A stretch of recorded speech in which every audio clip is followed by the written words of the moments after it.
Welcome to the Chef of X podcast. Do you have bars to this? I'm gonna try to mess with the level. I'll probably just freestyle and create some flow. Okay. Yup. Okay. Yup. Sitting with JP. All I need is my feet when I'm rocking to the beat. Had to learn to be strong. Trust me, not to break your knees. Jeez. Sitting with JP and we about to get into the podcast and rap it really fast. I can speed it up, I can speed it up, I can get enough of the beat. When I get faster, now I'm going faster and my brain gon' get to blasting when I'm rapping hella fast. And I'm smelling on the grass. Man, I do not need it pass it, I don't want it no more, cause the high got me feeling like I'm floating off the float. Now I'm going really high and I'm flying in the sky with the birds and the bees. Please tell me, mama, what does that mean? I don't know, I'm just rapping on the float. I'ma give it a pause and let JP hop on it like a frog. Like a frog, I'm walking through, I'm feeling like a frog. The frog handstand, something that I can't land. I'm sitting on my skateboard, remember when I was grand. Eos when I was thinking about my dreams. Can I manual this or hit the damn scene? Or just lean when I hit the grind? I don't know which way I'ma find wherever I'm going, but I'm thinking about the flow, and the word podcast is just boring. I'd rather just focus on a conversation. I'm from the U.S., the nation that people feel whack about the track. I'ma just say some shit and then bring it back. Say it, bring it back. Yes, I am black. I remember that. Woke up in the morning, I was yawning, and then I looked outside. I was like, dang, it's really cold outside. It's making my mind feel so wild. And then I ate some breakfast. I had tomatoes and mushrooms for breakfast. And I had some eggs too. Put it on the English muffin. It was good, it was yummy in my tummy. And it got my stomach bubbling. So I went to the bathroom, had a little fart. Then I came back to my room. Then I got to starting on my rhymes. Then I got to started rapping. I was like, man, this beat is freaking slapping. And it got my mind clapping. Now I'm dapping on the homies. Cause he said, dude, that sound like Romeo is my homie. And I got it. Shouts out to Roman, the homie. I called him at 4 in the morning and said, Brody, can you tell me about PG&E or Southern California Edison? Cause I see these numbers on the screen keep jumping and they keep bumping. I don't know which way I'ma turn, so I'll just pass the pumpkin like it was Halloween. I'm carving out a jack-o'-lantern scene. I got the teeth missing like my whole grill's tripping. Just listen. Just listen. Stop second guessing. Do what's on your mind. Do it cause you run out of time one day when you die and you're laying on your face in your grave, 6 feet under. Now you feel like you're going under, hit by the blunderbuss in your butt. You know what I realized the last time I visited you was that I like listening to you talk about your views on. I like hearing you describe the way that you see music, the way that you see hip-hop music, because you use a lot of terms like bouncing on the beat and stuff like that when you're talking about the way that people rhyme. And it's very poetic. It's very visual. I appreciate that. I tried to explain that in a class one day, a hip-hop class, and it was African American Studies. Yeah. African American Studies. They teach those classes? Yes. I.O. Walker is a dope professor. I think she's still an instructor, but whatever. Dope, very intelligent, and she ties it into like capitalism and sociological things. So it was cool. But I was trying to Was it a sociology class? No, African American Studies. Wow. But like it was very rooted in like sociology. I didn't major in anything close to that stuff, but all of them seem the same. Yeah, it's just very similar. Actually, it is. African American Studies is more so just a sociological focus on Black people and Black people's organizations, struggles, oppression, all of that stuff. It's just like a helicopter view on that ethnic group. That's really what it is. And so in that class, I tried to explain to them that when I hear a beat, I can see it physically in my mind, and I'll just sit and zone out to that. And that was before I was really rapping. Well, that's the thing. So I've always been rapping, but before I was like conscious of my ability to do it. I always knew how to do it because I had been doing it when I was little. But of my conscious ability to be like, oh, I can like change my style and I can add pieces to it, and I know how to create rhymes that can have a certain flow. When I hadn't been doing that yet, I had just known how to rhyme over a beat, which is, I guess, technically like rapping. Well, I want to talk to you a little bit more about that. Mm-hmm. So, as far as your progress has taken you, what do you think are the stages creatively of developing as a writer or as a rapper or whatnot?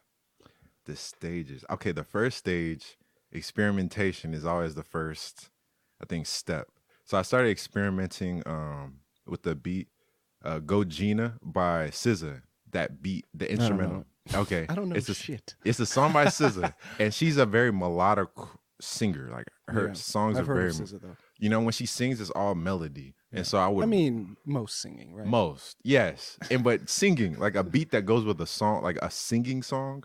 I'm like, okay, it has this melody that I like, and I liked how she, like when she sings, she goes na na na na na na, like that, kind of like how Demita does with hers. And I'm like, again, I'm not following, but okay, she play. It's almost like she's playing a piano.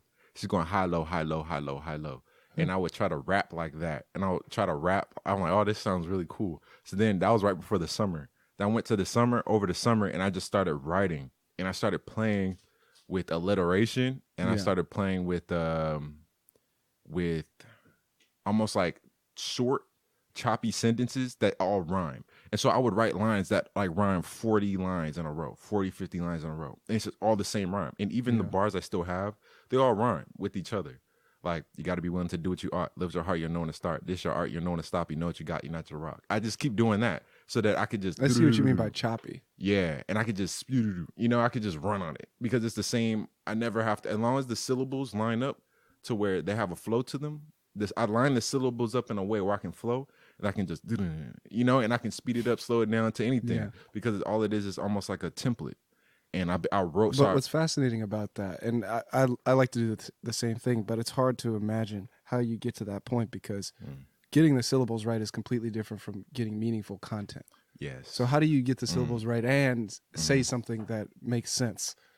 It's almost Which is, I feel like freestyling is the biggest example of that. Okay. Where it's like, okay, maybe you can make the timing. Yeah. But then how do you make sense and do the rhyming and do all those? Anyhow. Again, the way you're describing it to me is so foreign. Like even the way you were talking about SZA, like a piano. Yeah. To me, I have no idea what that means, but your enthusiasm makes me want to connect to it more or understand what you mean by that particular like analogy. But anyhow, so what are the stages again? Did you? Okay. So the first will be an experimentation. Experimentation. I remember. Then. That. I think it's writing in a purposeful way. So I wanted to write like with alliteration. I wanted to have words that they almost make the same noise. They make the same sound. So when you say it, it almost sounds like you're saying it multiple times, like the same word multiple times. Let me try to find. Well, alliteration, I think is it's like the same rhyme scheme, the same letters. I think. Yeah. When a line comes to me, I'll just like say it. But I started playing with alliteration so that I could same letter or sound. Yes, same letter. And so I started playing with just like, I gotta keep going to find them and show them the ones that don't know them before I keep going. They see me and notice me, hopefully showing the people who doubted me, focus their eyes on me. Finally shining the knowledge inside of me, Odyssey, prophecy, part of the prophecy. So it's like that's really Odyssey, prophecy, part of the prophecy. So it almost makes like a and well, that's the thing. See, all of this to me, the only thing that I've heard that I immediately agree with and understand is the things you're saying about flow. Okay. Yeah, okay. Because those, I see it like choppiness. Yeah. I see that in your work. Yep. And then also, what you're saying now. Yeah. But these other things, I'm still lost at sea. Visualizing sound. Okay, I'm gonna get on that one then. Because visualizing sound, it's almost like, okay, so when someone's rapping and the sound, how do I go about this? Okay, like synesthesia. Synesthesia. Yeah. And that's like the ability to like taste a color or something like that. Yeah. The senses cross. You're having experiences from one sense in another or something along those lines. Yeah. I can hear the direction of a sound. So I can almost hear if it's slanted. It almost sounds like in my ear like it's cutting, slanted. And I visualize like the beat slanting like this. Wow. Versus if something's like JID's flow is like, and that's like they're like little drops, Yeah. like little raindrops. So there's a picture that corresponds to each rhythm pattern. Yes. Yeah. Versus like old school flows, like went to the stove and then I got the flow. You know, it kind of sounds like bam, bam, bam, bam, bam. Like it's just slapping. Like it's a book falling on the table. That kind of like the words are slapping out and hitting hard like that. So when I want to rap like that, I just envision words that do that. Wow. Like when you say them, how does it sound? Like I'm partially studious, faster them still kind of noodle. The stew is the mirror looking when you're proving it. And that's like, and I could do that. Or versus if I went, repeat the past like it's a mantra and they said he was a monster, had the phone up in his pocket, took it down, and then they shot him. And that kind of sounds That's like. That's closer to my style. Yeah, you know? And, and that really slow, like slap. Every last line just hits the, and you kind of, and it's a different emotion. And I was like, okay, so I took East Coast, like almost that slow beat type of rap. Then I took Atlanta, or really like specifically Atlanta, that like trap really fast beat like sound. And I took like G-Funk melody. I love G-Funk melody, like that. You know, I like that. And so I took all of those things, and then I just find beats that have those three elements where I could do both slow and fast flows with melody. And I'm like, okay, this is my sound. It's almost like I can rap really slow to get you to feel emotional, speed it up and like turn you up, and then hit it with a melody, you know, and like coast, you know, almost. So I can just ride the beat. Any beat change, I just go slow or fast and add a melody. And then every freestyle for me is a song, because I just go slow, fast, add a melody where it sounds right, change the tone of my voice. The tone of my voice is really the melody part. So if I want to go high, scratchy, or low, or even like screeching, that's all the melody component. And when I do all three of those things, I make a song. So when I freestyle, all I'm doing is I'm making a song. So I just envision, what would I want this song to be about? And what does it make me feel? And then that's what comes out. And so the rhymes are kind of just like, my rhymes, sometimes I'm like, do I make sense? But what I'm doing is I just start talking. And I just, whatever word I want to end on with the rhythm, I just be at the rhyme. So I just start talking at one point. So where I'm making complete sentences, I'm just chopping each sentence out of rhyme, and I just keep on talking. Like I went to the store and I got some more flour for my powder, and then I came back and got some more because I got the flow, you know? And I'm just talking.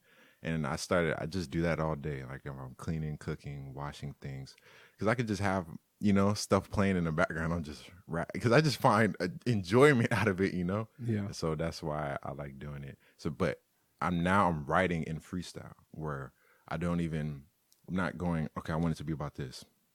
Just whatever comes out. Then I go back and read it and make a flow and change up words to make it more like deep, like deeper to a point. Because I'll just write like, you're on the count now. You got the count now. 1, 2, 3. Wow, he found the countdown. Life is just a countdown. You know, that doesn't really make sense. But then that's the flow though. You know, I like, if I want it to be like that, then I just place, like drop words that fit the same syllable.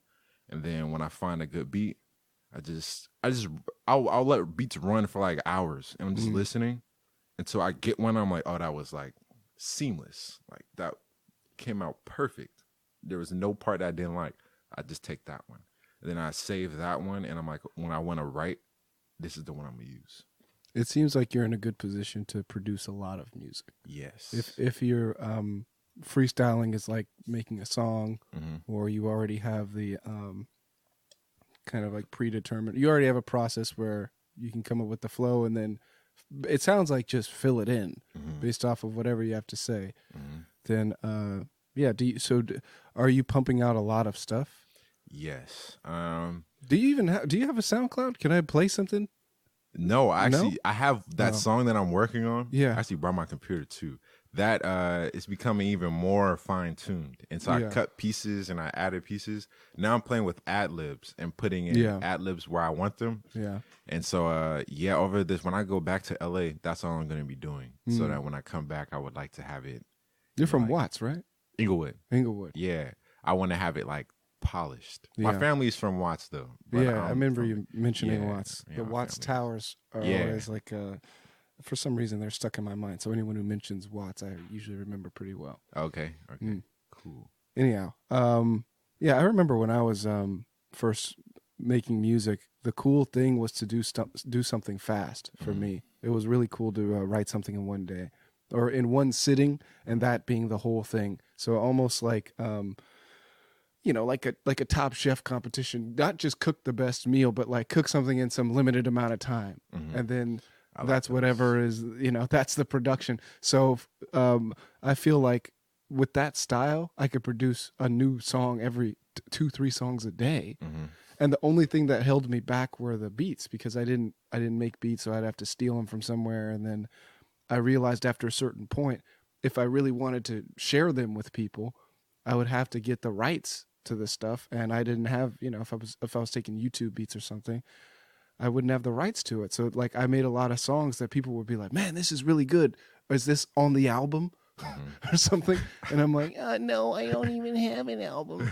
I don't have the ability to make one because I stole everything." So after a while, I still had, I guess I'm describing my stages now to you, but after a while, I still had the, what's it called? I wanted to do the writing in a day, but then the beats, like I started getting them from friends, but like the stuff that I was playing before, those are all from like famous people. Those beats, the weird ones, I'll fuck a fat bitch, yeah. So I couldn't do it. And then when I met Carol then I started making shitty beats, and then I could do it, which are actually good.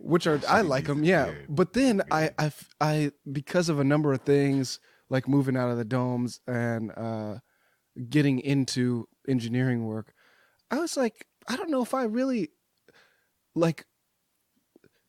I'm not rap, like writing rap music wasn't my main source of expression anymore. It was like, it wasn't my main default way of expressing myself. Whereas when I started, it really was. There was really nothing else. I felt like I couldn't sit down with someone and express myself. I felt like I couldn't do other things that I have other coping mechanisms for life. It's not just telling stories and rhymes. So it's not as valuable in my life anymore. So it was like, by the time I could own my stuff, a lot of the drive and a lot of the motivation that originally got me into it was leaving. And I was like, maybe I should just be a student. And then when I met Carowith, the thing that changed about that was that I felt like there was a community of people who got like both sides of it. If I'm expressing myself I always felt like hip hop was a way of talking to people who didn't have a high school diploma. Like, this is like the music for the streets, basically. But like when you meet people who are students or whatever, they're interested in other things. Like Carowith is interested in art in general. He's actually a studio art major. He does paintings mainly, and then on the side does hip hop. Then you realize that you can actually express yourself through the medium and say dope shit that's high level, and there is an audience for it. So then that was like the end of me trying to write in one day. Now I'm trying to write like as long as it takes for me to get the message out, because I know there's an audience for it. Even though it's not my main way of coping, even though I'm not making the beats, it's still cool that like from now on I still have those fundamentals from the days of like writing in one day and stealing beats. But if I did want to put it on an album and sell it, I know the guy who made the beat, and I know that it's quality stuff that I could stand behind today. Yeah, but I also heard that in comedy it's similar to what you said, the first stage, I think, experimentation, where really early on comedians often copy their favorite comedians, and then after a while, a couple of years, they grow into their own voice. And I think that's also the same in a lot of creative things, that initially you just want to be like whoever your favorite person is, but then after a while you kind of mold into your own, a little this, a little that, and it becomes a unique voice. Yeah. I know I feel that way too because when I started, J. Cole and Saba were the two artists that I would really mimic. I would mimic their flows by remembering their lyrics, and I would recite their lyrics until I could get them like by heart to where it just came out like talking, and then I could switch up and speed up the flow because now I have a template. And then when I was writing to a template. And Saba has a verse, and I forget how it goes, but it's like I wrote a line to it. I wrote a verse to it. And my verse goes like, "Yeah, these demons be hunting me, tauntingly, flaunting the pain inside my arteries, cautiously burning holes deep inside my artistry." And I said that, and that's good. But his like done it, turn the obstacle obsolete, done it, understand under me, under me, and I was like, oh yeah, I like that. Yeah. So I wrote to that, and then that's how I started to. Because Saba in his music, he changes his flow ridiculously. Like he'll just be rapping, and then he'll just go. And I was like, oh my God, what the heck was that? I was like, that was crazy. And J. Cole does that too. He'll just be rapping, and then you just hear this echoed voice come out of nowhere, and it just sounds so much like powerful. And I'm like, whoa. So, and that's kind of where I got the double voice from. That specific. I know a lot of rappers do that, but specifically J. Cole, how that echo like gets me. So I started with those two, and to be honest, Q-Tip and Nas had an influence in that too. In their because of his rhyme scheme, Nas's rhyme scheme, he just is like it's a constant rhyme. There's no line that isn't rhyming with another one, or it has a rhyme in it. Yeah. And whereas in some of my lines, I switch up my rhyme. I'll stop rhyming at a certain point and just be talking. And there's a bunch of filler words for like 2 bars, and then I'll end with a rhyme, you know? So I kind of just took the ability to almost just be coasting, like you're skating, you know? And then when you hit a bump in the beat, you kind of just hop over the bump and just keep on skating, and you never, you know? That's what it feels like. Like it's a railroad track, and I'm like a train, but when you get to the end of the track and it's a little dot, and you have to start back at the beginning, all I'm doing is going like this, and I'm like just hopping over the dot. Like the dot is just a hurdle, and I hop over it. So if the beat is about to drop, and I'm like dun dun dun dun dun dun dun dun dun, y'all dun dun dun dun dun dun, and I just keep going, and I'm like, I can just never stop. And so as long as I make my voice the song or the melody, then I'm just a part of the music. And so if you're dancing, my philosophy is if you're dancing, we were talking about this. If you're dancing, you're just like, oh, this beat is dope, because people just listen to beats nowadays. I am the beat because I'm rapping with the beat. I'm the beat. So when you're dancing, you don't have a choice because I am what you're dancing to. And I'm like, oh yeah. So there's rappers nowadays that are kind of doing that. Like the Baby does that a little bit. But who's a good? SZA is the best description of where she is the music.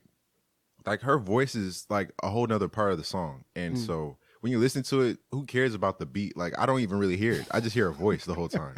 And I'm like, oh yeah, that I'm dancing to that. Yeah. And so I want to be that. I want to just be like and then because I get insecure about like I want to have the message, but aren't people gonna listen to my words? Are just gonna, oh, this beat is cool? Yeah. So I was like, nah, the words have to be the music.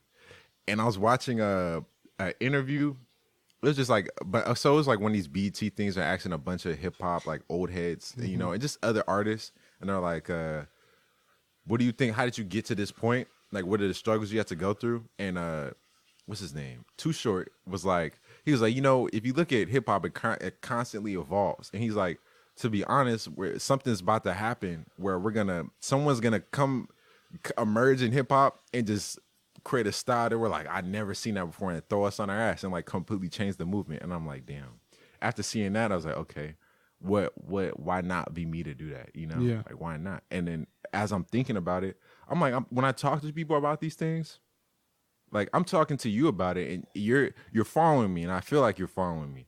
But when I'm thinking about it in my head, I'm like, oh, I have to like explain this because not other people don't think like how I'm thinking about it, which makes it a unique idea in the sense that like I put certain pieces together in a very specific way. And so I'm like, okay, that's an innovation. So what if I took that and I like built with it and I kept on expanding? Like when I'm telling you right now, it's how I'm thinking about it right now. Maybe give it a year. How am I thinking about it then? You know, at what point have I expanded upon it? I expanded upon it more, you know? So it makes me think like, if I'm explaining this to you now and it's fascinating you, I don't know if it's fascinating you, but if it's interesting you. It is. I think in general, it's interesting that nobody knows what the future holds, and that things do change over time. But that's the problem. Nobody knows what the future holds. So it could be that the future is something that is vaguely related to what's in your head, but it could also be that the future is something that has nothing to do with what's in your head.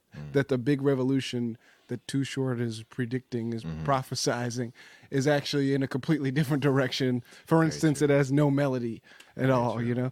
So I think really it's every artist's job to just realize their dopest vision. That's it. And if everybody can do that, then it'll work out. Because as far as like what your impact is going to be, it's going to be whatever it's going to be. But your best bet is to finish whatever you're working on, so that it has a chance to have an influence. You don't want 80% of what your idea is to be your legacy. You want the 100% of whatever your idea was, the full extent of it, to be out in the world at some point. And hopefully with good timing, not right after somebody else does it, and then you're the following act.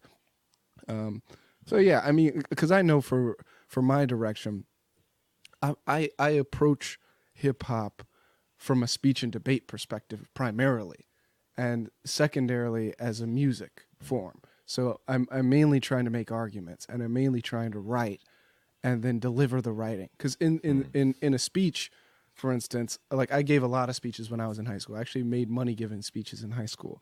Whoa. So in a speech, the beauty of it is it's always, you write it out, but it's always a little extemporaneous is what they call it, where you have main points and then you kind of improv from those points based off of the mood of the room. So that you can, it's like a 5-paragraph essay. You have 3 points and then you have support for those points. But sometimes you make a point and you look at the room and you realize, okay, let me just support it with 2 things and move to the next one. Or sometimes you feel like I really need to sell this. Let me give an extra argument here. Or I really need to emphasize this with rhetoric versus just giving a dry, cold, this is what it is. You're reading the room and you're trying to figure out, how do I convince these fucking people? How do I convince these fucking white people? So from that perspective, I feel like the last thing that I'm considering, the first thing I'm considering is what I have to say and syllables. And the last thing I'm considering, ironically, is the flow. because I'm thinking, if I can deliver this stuff at all, it'll be dope. It's just, how the fuck am I going to deliver it? And if I get the syllables right, then that gives me some consistency, some structure. But then from there, I mean, an easy example is which word in the sentence are you emphasizing, or how are you emphasizing it? Or like you said, melody can be a component. Do you raise your voice at a certain point or lower your voice at a certain point, or speed up your voice or slow down your voice? To me, that is like the improv part for me. But the solid foundation is like what I'm saying. So ironically, like for me, my best work would be, like you said, talking over a beat. That would be super. That's like the dopest thing I could ever do, because I'm just delivering what's written. I'm just delivering. I know that this shit is dope, and I just need to get it out any way possible. And how I get it out really isn't like of that much concern, just because I know that if it gets out, then the content is enough. And also I'm thinking like, similar to a debate, I'm just making arguments. So if the arguments are good, then they're good. Regardless of, you can have Stephen Hawking in a wheelchair with horrible rhetoric making great arguments. Like, this is why black holes are. And if you listen to what he's saying, you're like, oh, that's raw. Even though it's a horrible performance. And that's kind of a part of my perspective. So in that sense, it's hard for me to relate to real rappers. I consider you a real rapper. Oh, I appreciate it. Because you care about rap. You know what I mean? Like, I care about arguments. I care about funny shit. I think I care a little bit more about comedy. So it's interesting to hear, again, the way that people who are really into it are thinking about it. Because almost like a whole 30%, 40%, 50% of the things that you're bothered by are things I completely overlook. And it just happens to work out for me. You know what I mean? Like, the time, I almost feel like a good salesman can sell a bad car kind of attitude where it's like, I don't even care. I'm great as a salesman. I don't even care. Just give me the car and I'll make it happen.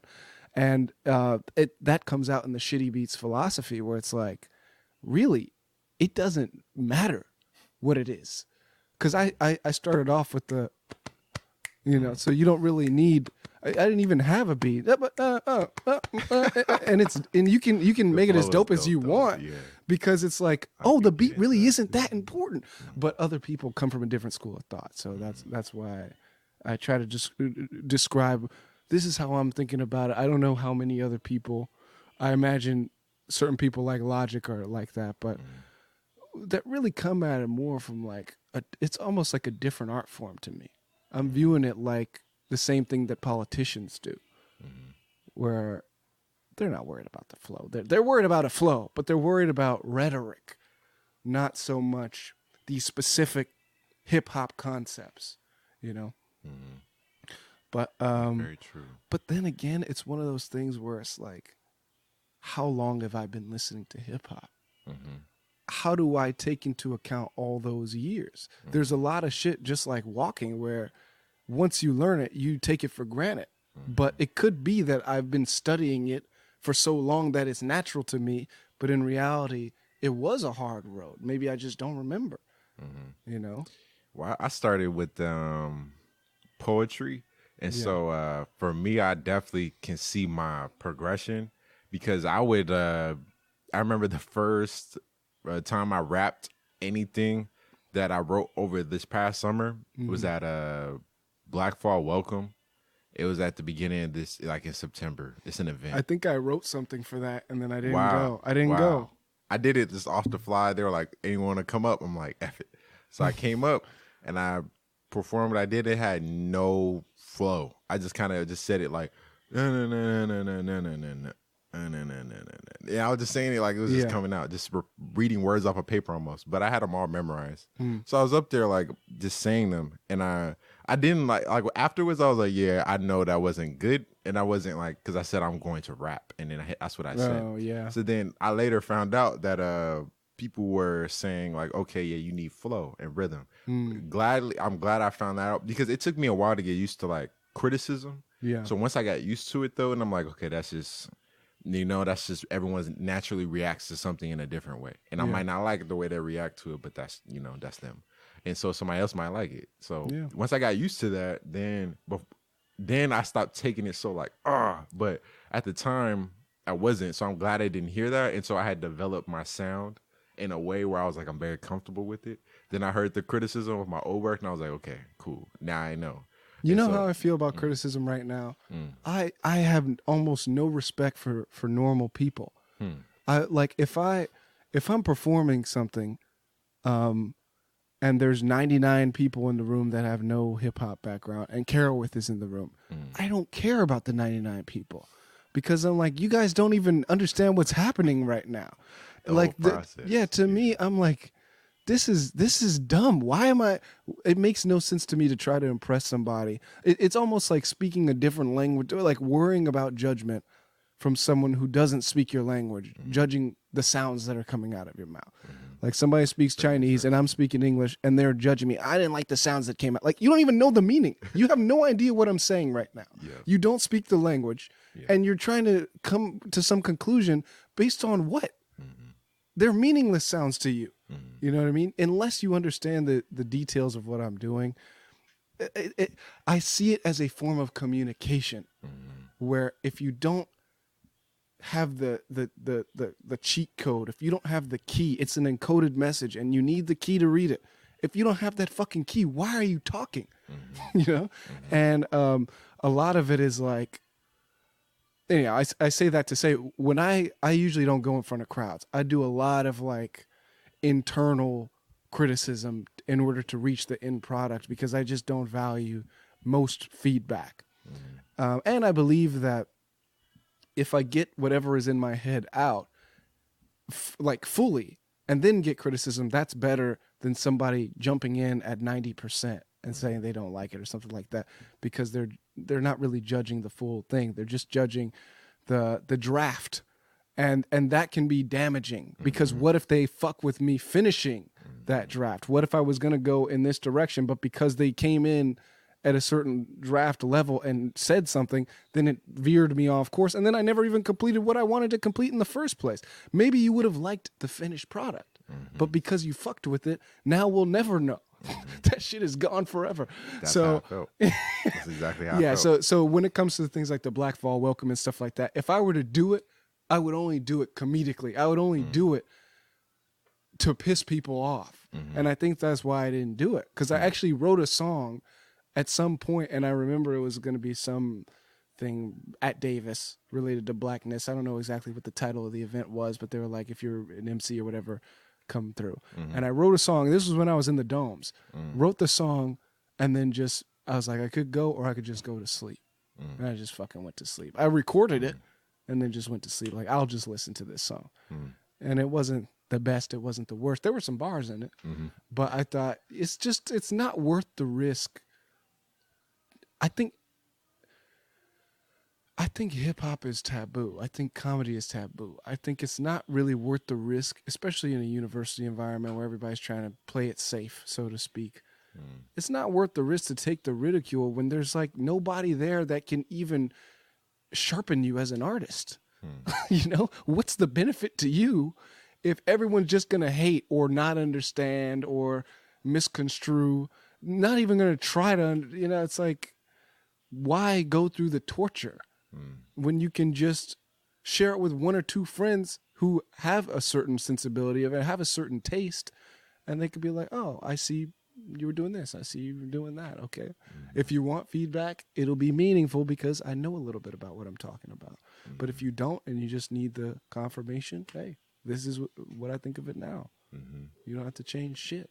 Now, I understand your perspective, too, and it's crazy because my perspective developed to be very similar to that, because now I see it as when I come up with something new, I kind of see both almost. Like, I'll put something up that I'm like, this is not finished or how I want it to be, but I almost want to see how people react to something that I also don't like or that I feel like is a little off, so that I can feel almost like this is part of my experimentation with life overall, though. I like to feel a feeling of like not good enough. I want to experiment with that, because if I took something and I'm like, okay, I'm going to work on it until I feel like it's perfect. So when people hear it, whether or not they know how to make music, they hear it and go, this is great. This is great music. But what if I did all of that and then I went and presented and everyone was like, bro, this shit is ass, Then, and so if I present it to them at a raw state and they don't like that, then I can learn why. Like, why don't you like that? And then I keep developing it. But that came after I realized that people who don't really make music or people who like music for entertainment, like they like music. If someone says, I'm not bad naming any rapper, but not every rapper says something that has some kind of life value beyond good, like material goods and pleasure. A great rapper like today that I think is kind of catchy is Megan Thee Stallion or something. Megan Thee Stallion. When you listen to the songs, I'm like, okay, I can dance to this, But that's his purpose. She's not making music to uplift people. That's not what she's doing. No. And so if the person only likes that genre of music, when they hear something that I'm rapping, it's not going to be appealing to them. But what I'm trying to do is that the crowd that I want to reach young people. And so majority of the young people today are growing up listening to certain songs. And so I study like, okay, when a new rapper comes up, why is this song popular? Why when they go to the club, this song is playing? What about it? So I want to know so that I can make a song, not copying that specific song, but that energy. Take that energy and put it into my lyrics. And I can only do that if I play with sounds and if I get people's reaction. Like the song I was working on, I put it on my Instagram just to see if people liked the double voice. Just to see if people if anybody liked it. And not sometimes I do want people's comments, so I'm trying to find a different way to do it so that people actually feel like I want you to comment, you know, even if it's something. Well, Instagram might be okay for commenting. Okay. Yeah, it might be the right place. Okay. Because I actually want to know if people. I think I'm gonna take a different approach to it and come with a like almost like a mission, like before I drop something to be like, okay, this is what I've been doing, and then put it up. And I just want to get people's reactions, and I might try to do it in a more interactive, like live way, so that I can, because I want to have an adaptive style to where I'm not so worried about being popular. I'm more so worried about people actually like feeling the emotion, but not being so exclusive to just what I like, to be more adaptive, so that if someone's like, oh, I really like love songs to R&B beats, I'm like, okay, I'll make you a song, you know, and to be able to do that, because I know how to like listen to what people like, and just whatever it almost makes it so that I don't really have one particular sound. I'm a musician, you know. I can just anything. You know, if you wanted to play some piano, okay, I'll rap to your piano or some scissor. Yeah, some scissor, you know, just to be a musician. And that's how I learned how to be a musician. A better one is by listening to how people react to work, just anything. And I performed at Sacramento Area Youth Speaks. They had an event. I don't know of it. Oh, I saw you there. I saw you there. Yeah, right before I went in. It was at the Mandavi Center. Oh, something here. Yes. All right, I saw maybe you I was there. Yeah, you were definitely there. I saw you right before I went in. I was like, what's up, JP? I was with my friend. Was it an open mic? Yes, that's the last time I remember seeing you. It was an open mic. Yeah, there. I went up and I actually had a different beat for that. I chose a beat off of YouTube, and she wanted me to it had to be downloaded, and I couldn't send it to her. So the beat that I chose was the beat you did a song to. And I was like, okay, cool. My dude, which JP, one? The one that you did, heavyweight. I was like, okay, cool. My dude JP made a song to this. I'm just gonna spit. You gotta shout out Carowith for that one. Yeah, I did. I shouted out Carowith and you ain't Carowith.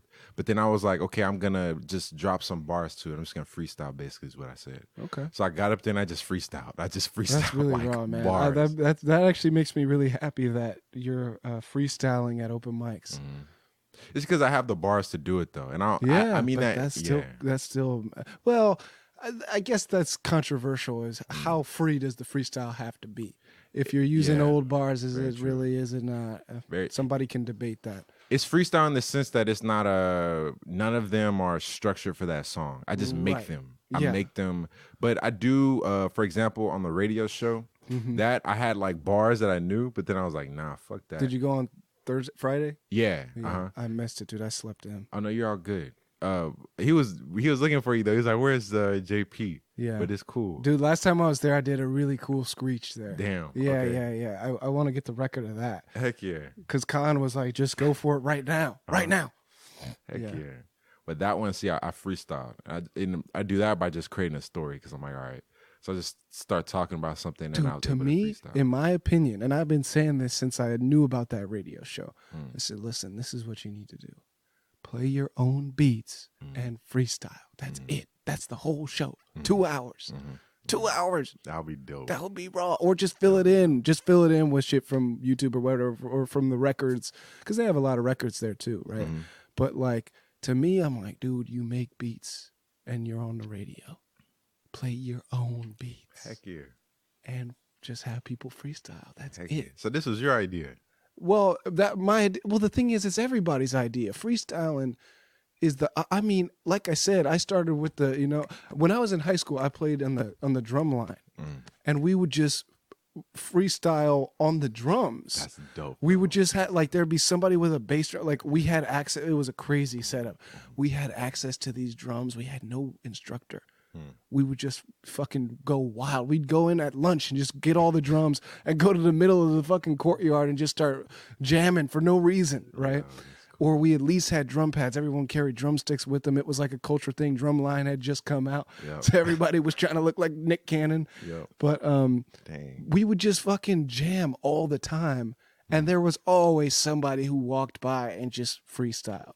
So it was like a cultural thing for me in high school that freestyling is just it's so lightweight. It's just a part of life. You know, it's like tying your shoes, where if you have people who can do it, that's it. That's their role in society. It's that if they're anywhere near somebody who knows how to produce a beat in any way, whether it's beatboxing, whether it's with a fucking drum, or whether it's really with Ableton, like Carawith, then that's what you did, because it was a good way of spending time. It was deeply creative. It's moving, and it takes nothing. It's literally straight off your head.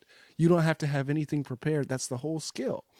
So, yeah, when I see people who are in certain positions, like somebody who makes beats, but they don't really have, an audience or a following or whatever, or a bunch of hip hop artists, he got us together, and people seem to be writing, but songs aren't getting pumped out because we all need to get our chops up. Features aren't getting pumped out because we're just getting our chops up, But freestyling's not like that. You don't need anything. Literally, you just need a beat and a willing participant, and you have that, and you have a fucking radio station. So just that's the golden thing right there. And it's at 2 a.m, so nobody gives a fuck. Yeah. You don't have to worry about shit. Yeah, there's the rules, but it's like, No, that's very true. It was really fun because it's weird knowing that someone's potentially listening to you and you don't know where they are. Yeah, but I'm a freak in the sense that never affects me. For some reason, it's always like one person, a million people is the same. I feel like because you do this and you're talking. And a number of other things. Yeah. Yeah, and you're like, when you post these things, someone's listening to you, Maybe you're not. broadcasting yourself. Well, you know what it is that there's no, my biggest thing is what changes when the mic turns on. If the less that changes, the easier it is. So if you're wildly different, like, some girls, not just women, but, some girl, oh, is this on yet? Let me, do my fucking, let me change the way that I'm, it's like, dude, just relax. Whether it's just, really, we're just kicking it. You know what I mean? So, but yeah, after, I think that I've gone through a long process of conditioning to get to this point, but now I am at this point where it's pretty much because almost nothing has changed, so it doesn't matter to me anymore. Which is, it's actually funny because when you put a mic in front of you and you start talking, it almost feels like it's like connected to you in the sense that that's your like zone. So when It's my zone, bro. Yeah, when you're speaking into a mic, it's almost as if like you enjoy more being broadcasted like this.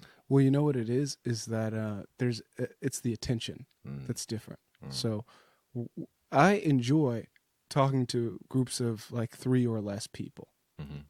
And this is just a consequence of that.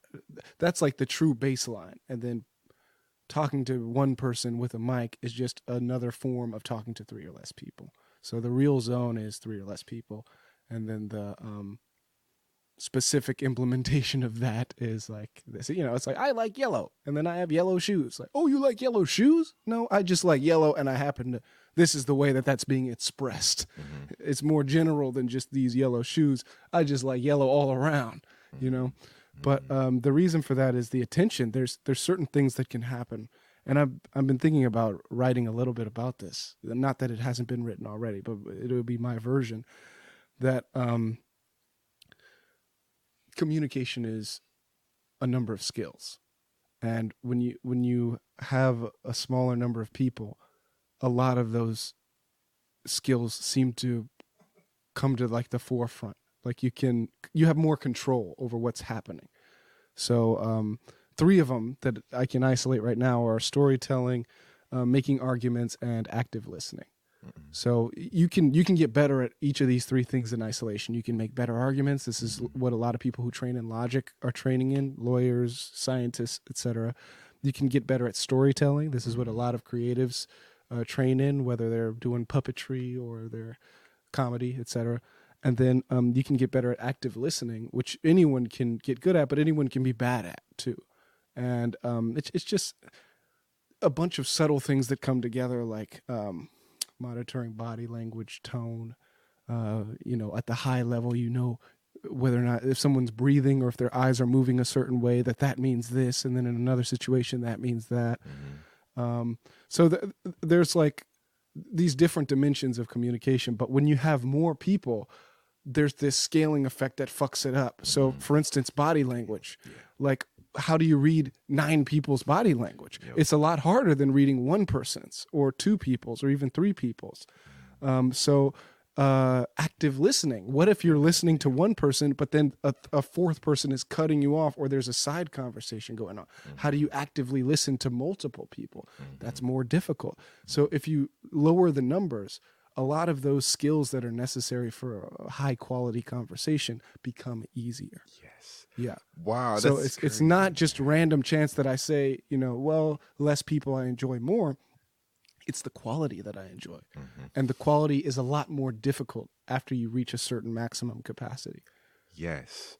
That's at the beginning of this year, I started a new job, and one of the first things we do, like these activities, and it's like something you don't know about me that I don't really tell people is what.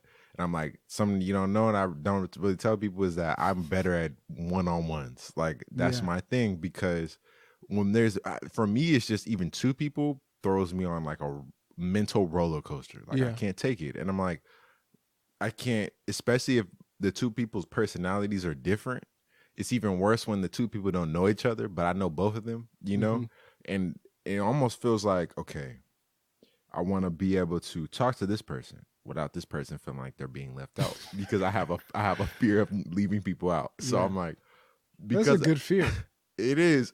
Of leaving other people out. Yes. Because you're probably more compassionate. Yes, I want everyone to feel included, because it comes from, like, when I was little, I didn't feel included in conversations. So I'm like, okay, I know how that feels. But then over time, I started to, like, not care as much, because it just drove me too crazy. And I was like, I can't worry about it. I just have to be like myself, though. I have to just remain to be like, okay, I'm Jason. So if I'm talking to JP and then I'm talking to Ronald, I can't be a different Jason with Ronald than I am with JP. I should just be the same Jason.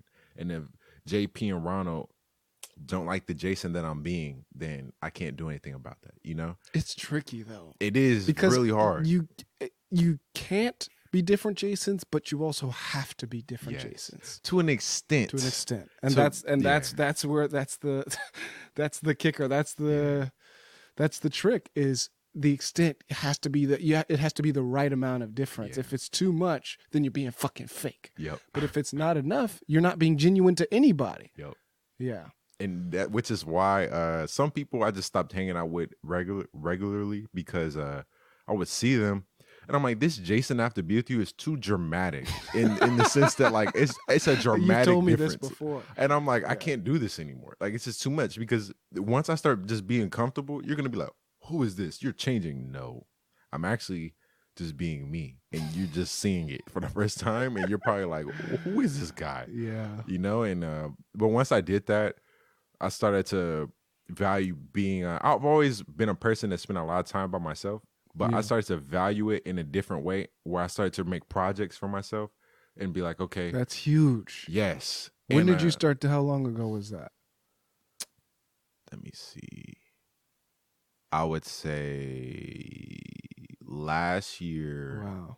Spring quarter. Wow. Spring quarter of last, like, academic year, because that's when I started writing in a different way. And that's when I started really getting into poetry, because our spoken word, because people were like, hey, were texting me, hey, you want to perform at my event? And I'm like, oh, people are like, this is like being called for a venue. So I'm like foreseeing a future where actually, this is a side conversation.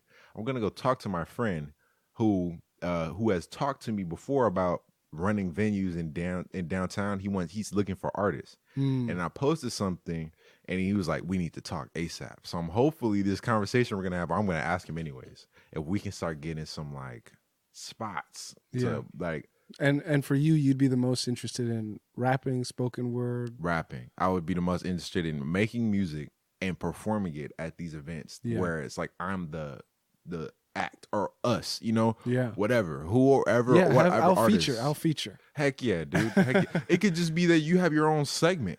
That's true. You have your own spot. Maybe, but I would ruin it if I had my own spot. You wouldn't. Bro. I would just torture the audience. You wouldn't. Bro. I have no respect for the audience. Carol played your song. Which song? Why Cherry. probably? Oh, Cherry. Yeah. Cherry. Yeah. He played it on the radio. Yeah. It was dope. I mean, I like it, but Yeah, I love that song. That the song fact has that it's being everything. played. That song has everything that I like in the songs that I make. Uh-huh. It has like there's only like 7 things I like, and it has all 7 No, or I whatever like amount of it is. Whatever the number is. The ad libs. Yeah. Okay. Yeah. Your bars are dope, but the ad libs are in ad libs in the chorus. Like It's that's raw. dope. That's dope, dude. Speaking of raw, I wanted to ask this a long time ago. Let me start by saying I spent 3 years studying electrical engineering.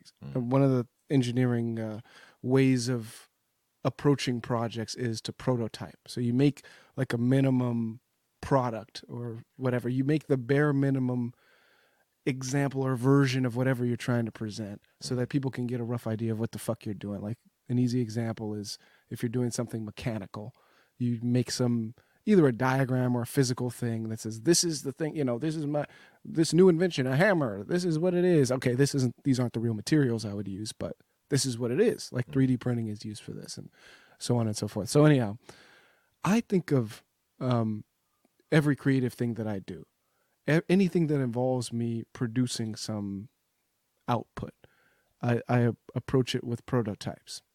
But in the art world, it's kind of like we were saying with drafts, a title for these prototypes is raw content. Now, my favorite thing to do in anything artistic is to produce raw content. I would argue Cherry is not really raw content. Cherry is like, it's a little polished. There have been some considerations, the raw content would be the lyrics and the delivery of 1/16. So it's that people could get the rough idea of what it was. Okay, this is what I'm going to say. This is how I'm going to say it. And this is what the chorus is going to sound like. And then you would have to put it together in your own head to hear the song because there wouldn't be any example of it. It would just be, the boring lyrics and then the delivery. Actually, what would be even more raw is me not even delivering it, me just writing the music for how the delivery is, like, in notes, like, da, da, da, da, da, da. You can write that just like drum music, right? You can write that rhythm out. So some of that's what I would do like, too. not the most musical, more Dr. Seussical is the lyric, but then the actual flow is like, quarter notes, half notes, whole notes. You just write that out. And someone could play the rhythm on a drum and they could read the lyrics and know, oh, this is how you would say that. I feel like that is more raw, or that's doper than an actual song. Like, I feel like the next level for me would be writing music where it's just, I have the lyrics and you just read the music if you know how to read music, and then you can hear the song in your head, but there's no song to listen to. And what do you think you mentioned this already because of the double voice thing, but I feel like raw content is the real content for me, but you're going more toward the polish. It seems like you're going from raw to more polished.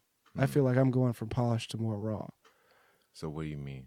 Like I want to make less songs because I want to do other things that are, in my view, doper than songs. Like I already focus a lot on lyrics. Have you read any of my lyrics? Some of them. Yeah. So I write them not just in a word processor. I write them in a software that's used to write mathematical papers. So it's easy to put symbols in, and it has a very specific format. But to me, that is its own art form. Is just reading these lyrics in this format is it's dope. Now, of course, the raw version of that is just writing, right, in plain text. But like, I feel that there's these other things pulling me in these other directions that aren't necessarily they're involved with hip hop, but they're not like traditional, because worrying about how lyrics are presented as a document isn't really that important. Yeah, or worrying about even how the artwork is. That's actually pretty important. Our album artwork is a pretty thing. People normally worry about that, but like the documented side, I feel like as a quasi academic is almost more beautiful than the delivery. Now I see what you're saying. Yes, I would say that I'm kind of in. I would say that I'm transitioning, but I do think about, okay, what if I made a song? For example, when I'm making a song with Dom, it's very different than, for example, if I'm writing and I'm making a song by myself. And I say Dom very specifically because I was working on something with him. Dom has a very, in my perspective, very polished. Like his lyrics that he shared with me for one song are very structured to the song and like how the song makes him feel, and the song even has a theme. And so that to me that's foreign to me still a little bit. I'm getting into that to where right now the song I was working on, I found a free beat that I was like, this is cool. It makes me feel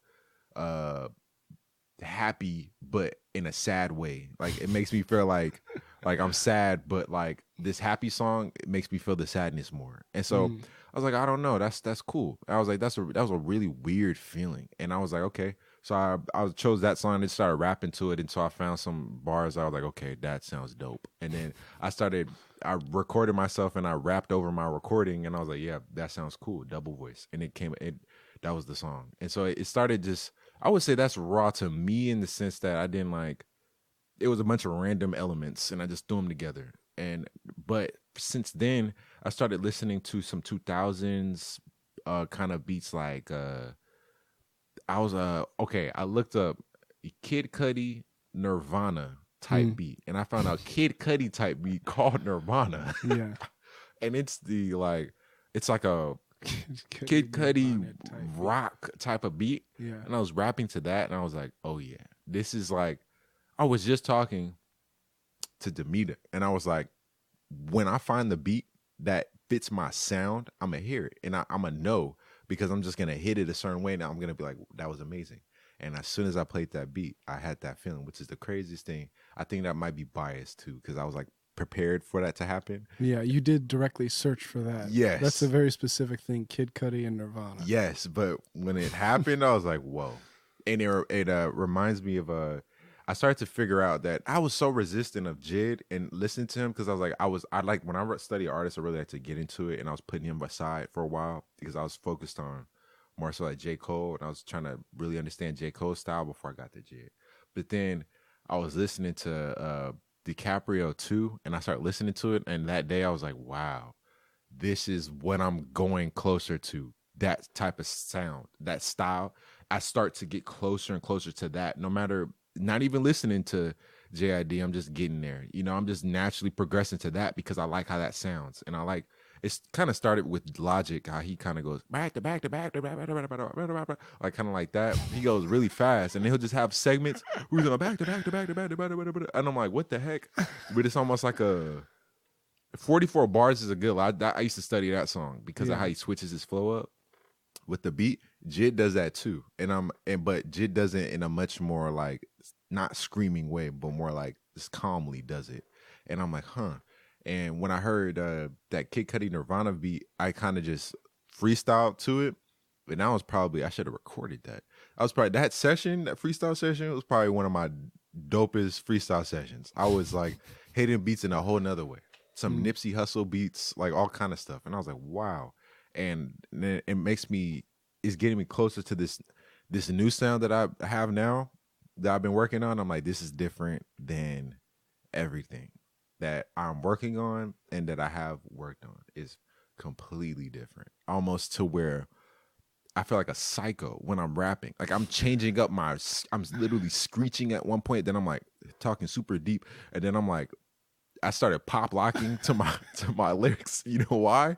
Because I'm speaking in syllables, and I'm like, I'm like, oh, that's crazy. So when I perform next time, I'm gonna be on stage, and I'm so serious. I'm gonna have the mic in a standing position, because I tried performing like this, and I was too far. At one point, I was like this, and then I was like, it was just a mess. I was at the open mic. It was a mess. It was my experiment, though. I was like, if I don't experiment with walking around with the mic, I'm never gonna experience. I'm never gonna feel it. So I did it. Don't like it. So now I know. Hold the mic like this and just dance around it with my rapping style, because if I'm going fast, you gotta make a face to where people see like, oh, he's like going, I'm like, I gotta go fast. But then if I want to slow it down, or if I want it to be smooth, you make a certain body movement, and I'm like, this is it came from watching Rhythm and Flow a little bit because one of the elements is like performance. Is that the show with Cardi B and Yes. Chance the Rapper as a judge? I've seen like 3 episodes. In those 3 episodes, though, I learned a lot. I was like, especially with the fast rappers, because I know that like when I rap fast, because I wouldn't call myself a fast rapper. You wouldn't? No, because I can rap slow and I like it. I just don't all the time. I've never heard you rap slow. You know what's crazy too? My slow rapping to me is like slow, but to someone else it might be like you're rapping fast. It's fast. Yours is incredibly fast, man. From what I've heard. Okay, content wise though, what do you talk about, or how would you describe it? So far, what I've been talking about are so I like to talk about the youth and how the youth are like addicted to drugs. And how the youth are like depressed, and how we're like older people turn their backs on the youth and go, look at these new hairstyles they got, look at all these new songs they listen to, they're trash. Instead of being like, oh, well, maybe that's just how they express themselves, just like how we express ourselves, you know? And I know that like every generation has that experience with the next generation, but in some way, I'm not trying to break it because I know that I'm just one person, but to just give that other perspective, to be like, kind of what J. Cole's doing a little bit. He's trying to connect the two. J. Cole's trying to connect some the dots. middle child. Yes. And so I think you're the person, somebody made me aware of that, why that is called the middle child. And I was like, blew my mind. But yes, exactly like that. So that I talk about growing up, some things I dealt with, paranoia. I talk about that a lot because when I'm rapping, I kid you not, I'm like sitting there in another thought. I'm rapping. I'll be freestyling, think about something completely different. I'm just used to rhyming. So I know how to rhyme to where it almost comes out like sometimes like second nature, especially a grouping of lines I already know. Yeah. I'll be thinking about something, you know, that's making me feel a certain way. Mm-hmm. So I'm like, okay, I want to write about how I want to write and rap in a way that sounds like I'm paranoid. And so I've been playing with that. So I sound crazy. Are you still smoking weed? Yes. Do you get paranoid? Interesting experiences. So, for example, sometimes I get, actually, yes and no. I get paranoid, but the paranoia doesn't rule me. It's almost like it's just in my head, and I'm not allowing it to. Sometimes I fall into it because of how I was feeling before I smoked. But when I'm like, I'm level-headed and then I smoke and I'm like, I'm getting paranoid right now. I almost just sit there and I just daydream, and I sit in the paranoia and I'm like thinking about, like I'm sitting in the paranoid thoughts, but I'm not allowing the thoughts to become real by believing them. I'm just like playing with them almost. Yeah.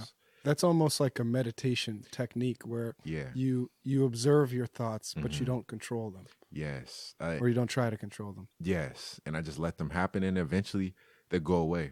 Because I tell a lot of lies to myself. Recently I was talking to a person. When I was talking to them, I started to like really analyze them. And this is like, I've had a few other conversations with this person. Like I'm maybe like 4 or 5 conversations with them. Like deep, like one-on-one conversations. And then the more I talk to them, the more I start to learn about them.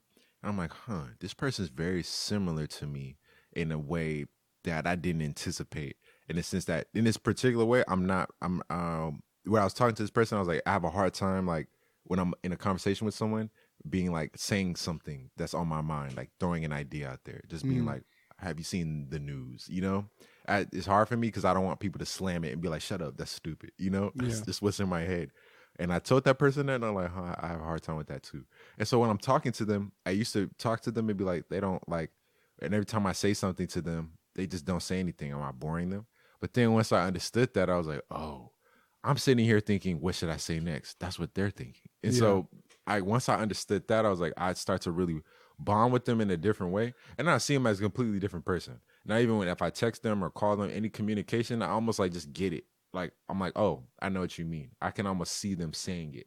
Even in like in a text, I'm like, oh, the way that they text used to throw me off. Like, I'm texting them and they could just go, I might say, your shoes were really cool. And they might go, cool, thanks. You know, I'm like, oh, dang, what is that supposed to be like whatever? But now that I know them, I'm like, oh, no, that's literally, they probably said it like, cool, thank you. I really appreciate that. That's more so how they would have, you know? And that's how because I understand them now, how they communicate.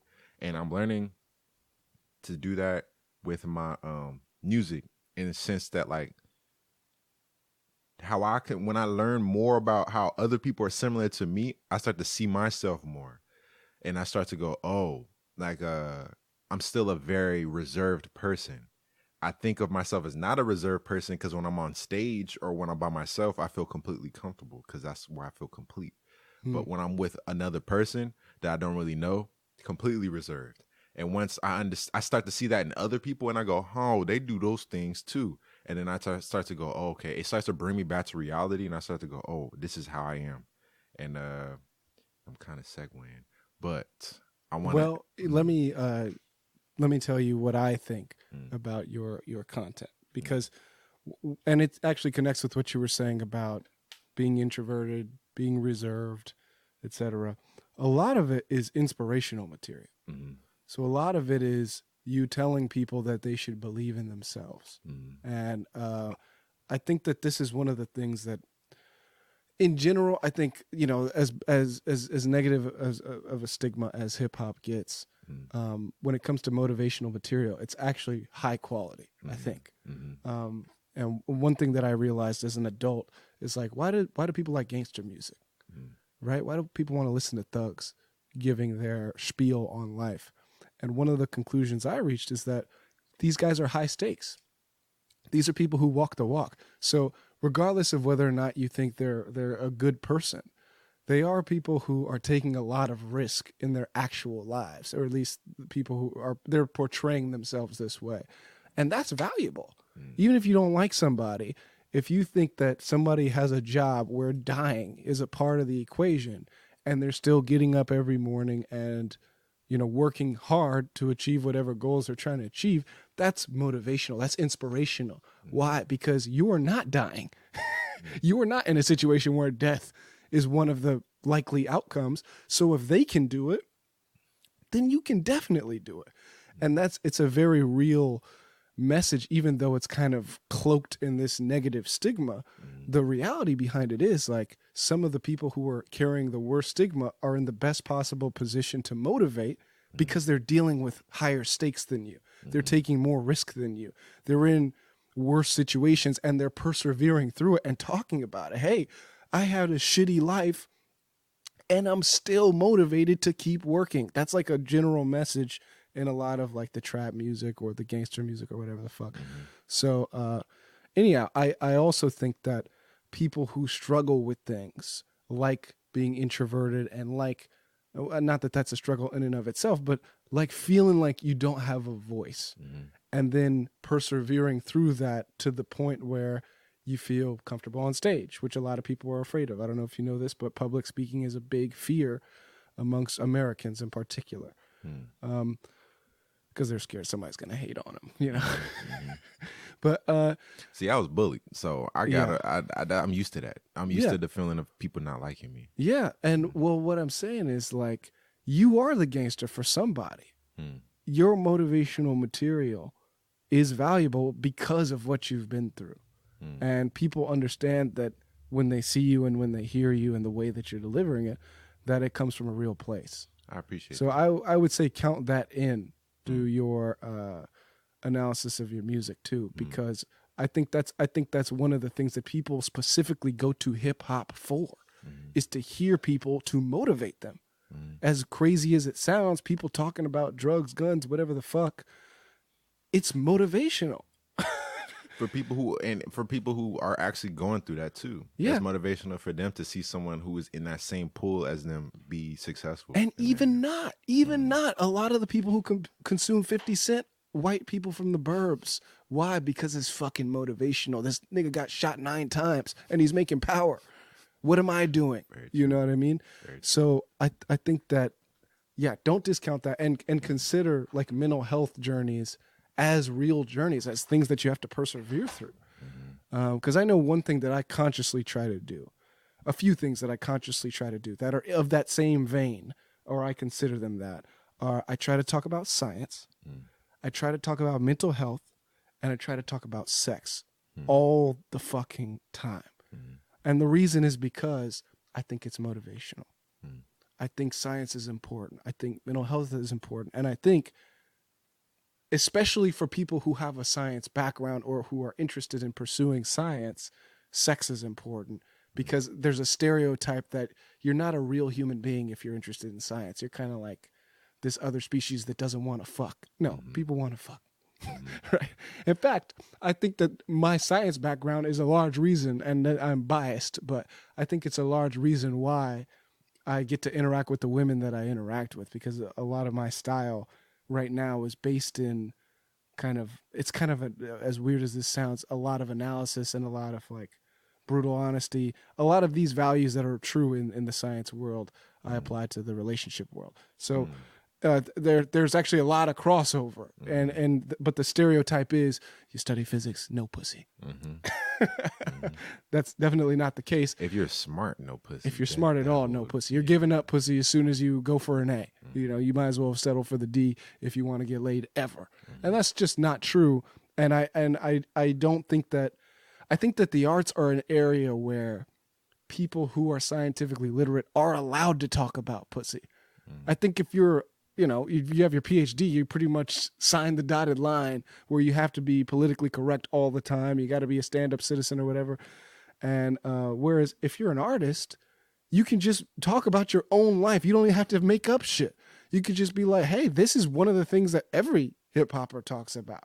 So the fact that I wrote the Grand Unified Theory of Chefs doesn't stop me from getting my dick sucked. In fact, it probably enhances it for a certain demographic of, you know what I mean? But so I say that to say for you that don't forget about this. It's easy for the person speaking to forget about the effect, the motivational effect of the work, because consciously you're focused on things like rhyme schemes and perfecting your style. But content-wise, you're being honest about some things that I think are moving to a lot of people, and I think you walk the walk. So I think that Oh, I appreciate that. well, because for me, I'm from the content world. So from the content perspective, yes, style is important. Yes, delivery is important, but also what are you saying? And a lot of what you're saying, I remember you had some bars about your heart is the spark or something. And I was thinking like, man, this really is something that should be thought about. And this is part of the reason why I like writing lyrics too. This is something that should be thought about. This is not something that, yeah, you can dance to it, but people should really think about what Jason is saying right now. I appreciate that. Instead of just shaking ass. I mean, do both. It gets stronger. It's stronger and more intense. It's maniacal. Well, in a good way. I'm adding that in. Thank you, though. Yeah, no problem. And for that reason, I hope that you figure out this style as soon as possible, and you can pump out songs, and you can get a SoundCloud. Yes. You have an Instagram though, right? Yes, I do. Right. I'm actually thinking about this song that I have. I'm gonna finish it, but the next song I'm going to make is going to be something that to this style, and it's gonna be a fast song. It's gonna be a fast. This song I'm working on now. I'm rapping fast, but I'm not rapping my fast. And for example, someone else's fast is completely different to me, because that fast is kind of like we were just listening to Twista. Right? Twisted, yeah. That's real fast. Yeah, that to me is like Busta Rhymes, real fast. Yes, yeah. And Busta Rhymes. Okay, I grew up on a little bit of Busta Rhymes. I really only got into Busta Rhymes when I was like seventh grade with "Look at Me Now." That song came out, and I remember that song. He was like, and I couldn't understand him though, but I was like, it drove me crazy. I was like, oh, I was going crazy. It's insane, and that's like that. Yeah. But the thing is, that was kind of a dancey song. It was. You need that. You need energy for those songs. Yeah, he's the right guy to bring energy. Yes, and so, but who else? Twista. I grew up on Twista, so I always had that in that melody, that 2000s melody, R&B type of that whole era, all those R&B songs. That too. I realized that when I rap to those beats, I feel like I'm in my mom's car going to Burger King on Friday after I got out of school, in elementary school. It takes me back.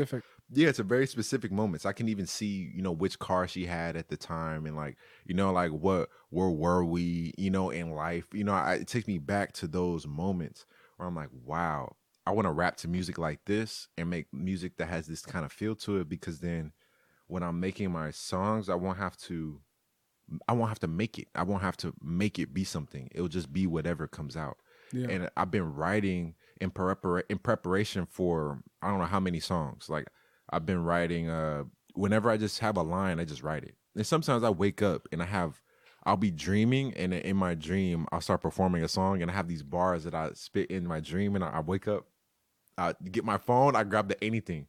Sometimes it's annoying because I'm sleeping and I'm like almost there. You know, feel like you're drifting off. And I come up with this crazy melody, and I'm like, damn, I gotta get up, and I get to my phone and I rap the melody in my voice recorder, and it kind of just sounds like it's just something like that, and I just do that, and then over time I'll go back and listen to it, and I'm like, oh, this is crazy. You know, I need to make a what you were just describing, how you were like to write the flow, and the same thing that I'm trying to do. I'm trying to write the flow. That's the flow. Yeah. And I was in the shower and I started rapping. I started rapping to a flow that I made months ago. And I remembered it subconsciously, and I started rapping to it. And it goes like butter butter butter butter butter butter butter butter butter butter butter butter butter butter. And I started rapping like that to this beat because it fit. And I was like, whoa, that flow, it's still in me. I remember it subconsciously, and I started rapping to it. And then I remember like, I recorded this sound. And so I'm playing with that to where I feel like some of them are going to be actual songs. The flow is going to be the rhythm, like the melody, and some of them could just be like cadences. But I don't know. My body just decides, you know, what it's going to be. I'm just rapping, and then wherever it just feels right. It just I hear the beat in my head, it would sound dope just like this. And I've studied music enough, or listened to it. And when I mean study, just listen to so many things and consciously analyze them to the point where I know the music has certain properties that are in every song. Like music is always sitting on top of almost like a track, like it's a train on a track. And as long as you can get the track, the beat could change at any point. You can play me a song I've never heard before, and it can have many beat drops. I'll adapt, because as the moment the first beat change happens, oh yeah, I got the rest of the song, you know? And it might just be I have to hear one or two notes of the beat change, and then I'm back on beat. Because as long as I can it's like if I veer off track a little bit, I can just scoop myself back on track. And once I learned how to stay on rhythm in that way, my writing changed as well, to where now I can write something, like I said, and make it fit, because it's just about rhythm. So my speed and my cadence, I do that to play with rhythm, which is why I can't. I change those things, manipulate those things to keep on rhythm. And I'm very excited for the day that comes when I'm at some performance, and then here comes J. Cole just exited his concert, and he's walking to his car. Let me spit for you. All right, I don't even need to. I already have bars in my head. Cool, check. I don't care what beat you play me. Go ahead and play me some new stuff that you got. Let me rap to it, because I'll make it fit, you know? And then it's almost like, oh, you don't like that flow? Let me make it different. I'll just go the whole song and just keep changing the flow until I get one that he's like, oh. And so I'm almost like confident in my ability to impress even the slightest, even in the slightest. If I'm on top of my A game when it's time, I'm confident in my ability that anyone I'm rapping for, to at least get them to go, whoa, you know? Because I'll just keep playing. And so I can almost like get that one where you feel the energy though. When you're rapping and if someone's feeling what you're saying, you feel the energy change. And so I just keep rapping until I keep rapping until I get the energy change. And that came from practicing rapping the whole beat. So once I mastered that ability, I can rap the whole beat. It widens my ability to almost like not impress people, but to come up with something dope that is better than the verse before, because I just keep adapting to my verses. And it's when I do that, my mind is going crazy. Like I'm in another world. Like I'm creating words. Like I'm putting letters together like seamlessly, and it's almost like a conveyor belt. And if I get a flow where I can start I can play with alliteration. Once I get into alliteration and I find rhymes that I'm used to rhyming with, like brain, vein, pain, insane, like that. I go like that. It's all in my veins, making me go so insane. It's all in my brain, making me go on playing these games. And I just keep going because I'm good. I'm good with aim. I'm good with that. Yeah. A's or like all in my room. Then the boom, go boom, boom, boom, boom, boom, boom, boom, boom, boom, and I'm just keep doing that. And it's all like it's all a rhythm. So if I get my rhymes I'm good with, and I'm performing or I'm freestyling in front of someone, in my head I'm thinking like, oh, this is something that I do all the time. This is not that good because I do it so often and I have high standards for myself. Then I rap that to someone else and someone tells me, dude, that flow was crazy. I'm like, really? Because in my head it's almost like that was just me playing with the rhyme. I wonder if I like really took it from the ground up, from scratch, and made every part of the beat, like each sound individually and each component individually, and then took a flow and wrote it to that. Like each almost syllable could even be like different notes, like on a piano. If you were going doom doom doom doom doom doom doom doom doom, if I did that, and I went to this, I'm like, whoa, what if I did that?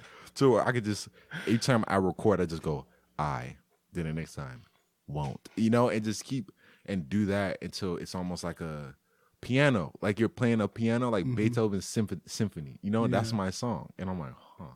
So what I want to do now is make a song with almost no words in it. Oh, I'm gonna try to play an old song. I'm gonna try to play two things for you, and these are things that I made a long time ago, before Davis, before I think I barely was in community college at this time. But since you've heard my recent stuff, I think it's now a good point to look back. Like 2 years ago, 3 years ago almost. Dang. 2017. Okay. Dang. So let me try to find this without taking too much time. But let's see. Some old JP. Old. But these are songs. One of them I liked both of them when I made them. But one of them, the first one, I think is timeless. And then the second one, I think it's the last fast song that I ever made. So as a fast dude, although you don't identify as one, as a fast I'd consider rapper, myself a fast rapper now. You may enjoy this just because of its speed. Let's see. Albums. Oh, wait, where's mine? I have trouble navigating through this, so give me some boom. Okay, the first one I think is like one of the dopest things I've done, but I need to put it on a shitty beat. Okay. But the beat is so important that I don't know if I'm capable of it. But bitch, nigga, bitch, nigga, bitch, nigga. I know this nigga, beat. Bitch, nigga. Yeah, I know this beat. Guy. Yeah, dude. Nigga, bitch, nigga, bitch. Shouts out to whoever made this beat. Yeah, YouTube no, this beat is nigga, dope. I like this beat. Still cooking it up. Still cooking it up. Still cooking it up. Still cooking it up. Still cooking it up. Still cooking it up. Still cooking it up. This is when I was just listening to it recently. I just saved it not too long ago. You don't understand it, look my shit up. You don't understand it, look my shit up. Bitch, look my shit up. Still cooking it up. Still cooking it up. Okay, I'm gonna do what's about to come. I'm about to do a lot more of these. Okay. Yeah, no, this is good, dude. Still cooking it up. You feel me? Feel me on it, man. We out here. You know what I'm saying? It's every day, all day. You feel me? It ain't nothing to it but to motherfucking do it. I mean, what else can I say? What you want from me? Huh? You want a handout? You want this? You want that? I don't even know what the fuck you talking about, nigga. What the fuck you looking at me for like that, though? Yo, this is the end of a song. This is how like, it is. Like those segments at the end of the song. This is what we perfect. Real shit. I'm gonna put these on the podcast actually. Yeah, no, Bitch this is Because I have an online store for these. okay. So I'm gonna have these audio commercials for. No, that would be perfect. That was hilarious. All right, here's the last fast song I ever made. Okay. You might know this beat too. I don't know if this is a popular beat.